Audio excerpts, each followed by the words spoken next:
C'est officiel. Par le biais d'un communiqué sorti aujourd'hui, Ferrari nous apprend que Mattia Binotto quittera ses fonctions de directeur d'écurie à la fin de l'année. C'est une information qui circulait depuis quelque temps dans le paddock. J'ai d'ailleurs publié une vidéo sur le sujet la semaine dernière et je vous expliquais pourquoi il risquait de se faire licencier de son écurie. Mais aujourd'hui, la réalité est tout autre. Binotto ne s'est pas fait virer, mais il a démissionné, et c'est une sacrée différence.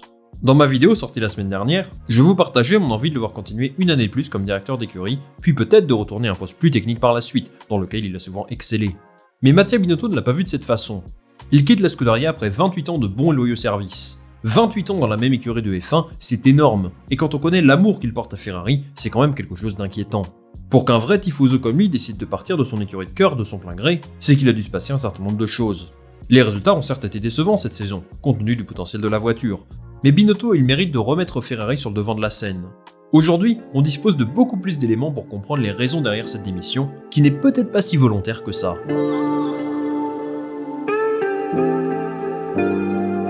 Reprenons d'abord le communiqué officiel de la Scuderia. On apprend d'abord que Binotto a présenté sa démission le 29 novembre à Maranello et qu'il quittera son rôle de directeur d'écurie le 31 décembre prochain.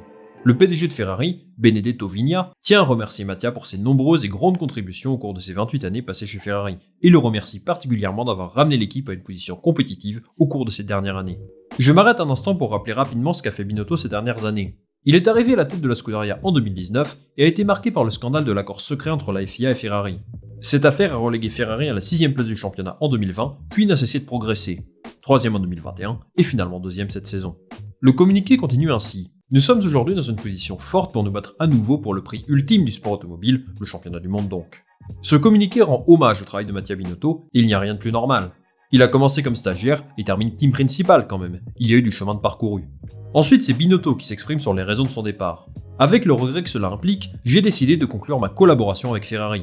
Je quitte une entreprise que j'aime, dont je fais partie depuis 28 ans, avec la sérénité qui procure la conviction d'avoir tout mis en œuvre pour atteindre les objectifs fixés. Je quitte une équipe unie et en pleine croissance, une équipe forte, prête, j'en suis sûr, à atteindre les objectifs les plus élevés, à laquelle je souhaite le meilleur pour l'avenir. Alors ici, il n'exprime pas exactement les raisons qui l'ont poussé à partir de la Scuderia, mais il a donné davantage d'explications lors du dernier Grand Prix de la saison, à Abu Dhabi. Binotto met d'abord en avant les critiques extérieures à Ferrari, celles en provenance des médias et des autres écuries. Selon lui, elles nuisent grandement au travail mis en place par son équipe, et ça a été quelque chose de difficile à gérer pour lui. Je pense que cette saison a dû être particulièrement compliquée pour lui sur le plan personnel. En tant que responsable d'écurie, tu es en première ligne, et tu peux te faire attaquer de toutes parts. Vu comme la saison de Ferrari a été décevante, Binotto en a pris plein la tête, et ça a sans doute eu des répercussions sur son équipe. Je pense qu'on a vu les limites managériales de Binotto cette saison, et il ne se sent peut-être pas capable de continuer à gérer cette équipe dans ces conditions. Après, il savait dans quoi il s'embarquait. Ferrari est l'une des équipes les plus médiatiques, avec une base de fans très importante. Il y a forcément plus de pression que chez Haas ou Alfa Romeo. Mais les tensions chez Ferrari venaient surtout de l'intérieur, en particulier au niveau des grands dirigeants. Dès le début de la saison, Binotto était mis sous pression. Il devait obligatoirement gagner rapidement pour sécuriser son poste. Ça a été le cas dès la première course. La monoplace était la meilleure de la grille sur les 3 ou 4 premiers Grands Prix, et Ferrari a maintenu sa confiance en lui. Mais tout au long de l'année, des tensions internes sont apparues qui l'ont fait réfléchir. La personne responsable de cette situation conflictuelle est sans doute John Elkann, le président de Ferrari. Ses déclarations, la Gazzetta dello Sport notamment, laissaient planer le doute quant à sa confiance en Binotto. Alors pour être honnête, il faut dire qu'il a toujours été assez élogieux envers lui. Même dans les moments difficiles, il reconnaissait que Binotto a permis à l'équipe de revenir sur le devant de la scène, et que s'ils peuvent jouer la victoire aujourd'hui, c'est en partie grâce à lui. Mais dans une interview en septembre dernier, Elkann déclarait que toute l'équipe, y compris Binotto, devait s'améliorer. Il est satisfait des progrès sur les dernières années, mais il pense qu'ils peuvent faire mieux. Et le message est assez clair. Je pense qu'il n'a pas confiance en Binotto pour faire passer un cap à l'équipe, c'est-à-dire devenir une écurie championne du monde.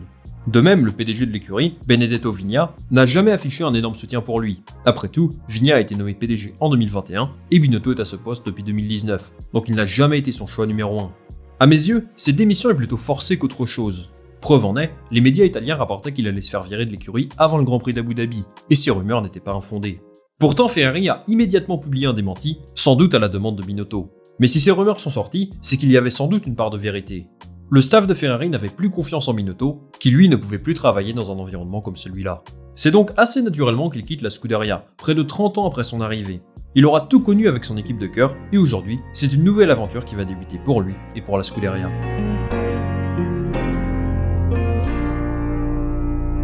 La Formule 1, c'est toute la vie de Binotto. Rendez-vous compte qu'il est arrivé en même temps que Schumacher chez Ferrari et qu'il quitte la F1 en même temps que son fils. Après 28 ans passés dans la même équipe, l'ex-patron de la Scuderia se retrouve comme agent libre sur le marché, et nul doute que son profil peut intéresser plus d'une écurie. Rappelons qu'avant d'être responsable d'écurie, Binotto est un excellent technicien.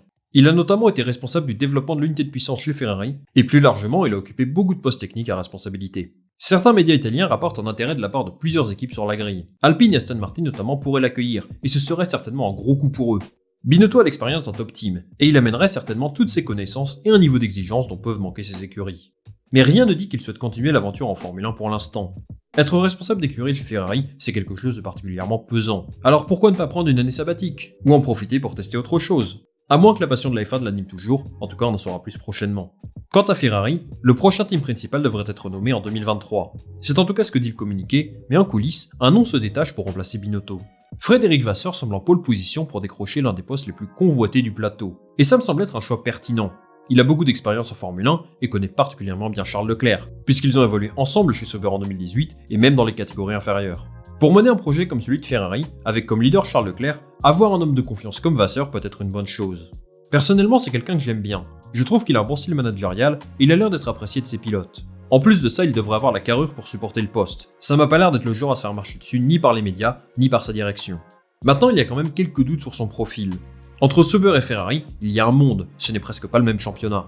Est-ce qu'il aura les épaules pour mener son équipe vers un nouveau titre de champion du monde, attendu depuis 2008 ? Ferrari va prendre son temps pour décider si oui ou non c'est le bon candidat, et je peux le comprendre. En tout cas, choisir Vasseur serait une belle preuve de confiance de Ferrari envers Charles Leclerc. À part lui, on parle souvent d'Andreas Seidel, qui est le team principal de McLaren. C'est quelqu'un d'assez discret et peu exposé médiatiquement, mais depuis qu'il est chez McLaren, il a l'air de faire du bon boulot. Donc pourquoi pas, c'est sans doute l'un des profils considérés par le board de Ferrari. Mis à part ces deux-là, je ne vois pas trop qui est disponible et pourrait arriver chez Ferrari. Si jamais vous avez des noms en tête, n'hésitez pas à me le dire en commentaire. A noter aussi que Ross Brown a pris sa retraite, et certains fans de la Scuderia aimeraient le voir revenir, plus de 15 ans après son départ de l'écurie. J'ai du mal à y croire quand même, mais bon, qui sait. Un petit duo avec Jean Todt, ça serait stylé. Avec le départ de Binotto, une page se tourne chez la Scuderia. Souvent désigné comme le bouc émissaire chaque fois que Ferrari avait des problèmes, le manque de soutien de sa direction l'a fait prendre ses décisions, qui semblent finalement assez logiques. Il y avait beaucoup de tensions avec les pilotes, ce qui a créé un environnement peu propice à la conquête d'un titre mondial. De par son style managérial très particulier, Binotto est en quelque sorte responsable de cette déconvenue. Mais attribuer tous les déboires de Ferrari à Binotto n'est pas juste. Les décisions stratégiques désastreuses et les erreurs de ses pilotes ne sont pas forcément de sa faute par exemple. Mais en tant que leader du projet, c'est lui qui a tout encaissé.